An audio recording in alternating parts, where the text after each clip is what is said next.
In Spreuke 18 vers 4 lees ons: Die woorde van 'n man se mond is diep waters, 'n stroom wat bruis, 'n fontein van wysheid.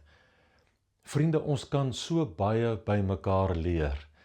Dis dikwels die kwinkslae, die spitsvondige opmerkings wat mense maak, wat ek nie vergeet nie, wat op een of ander manier in my gedagtes, in my geheue vaslaan, en wanneer ek met mense gesels, dan onthou ek dikwels in bepaalde situasies van hierdie slagspreuke of kwinkslae.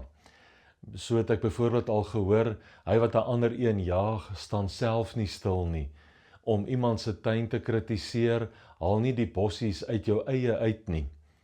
Of wat van trust the process? As jy dalk sukkel om God se stem te hoor, moet jy dalk oorweeg om die Bybel hardop te lees.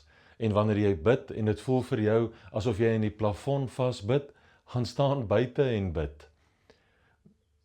Moet nooit ter wille van nice wees leuns in stand hou nie. Ek weet op watter hoogtes wil ek sterf.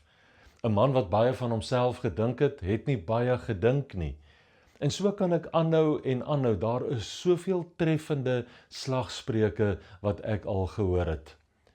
En daarom wil ek jou vandag aanmoedig om te luister wanneer mense praat. En doen moeite om die dinge wat hulle sê te onthou, selfs daardie kwinkslae, daardie spitsvondige opmerkings te memoriseer. Dit kom so handig te pas. Dit het my dikwels al, wanneer ek met mense gesels het, gehelp om kleur en luister aan 'n gesprek te gee. Sommer so uit die hart, uit die mond uit. Ons kan waarlik by mekaar leer en in die mees komiese oomblikke die grootste lesse leer. Vrede vir jou.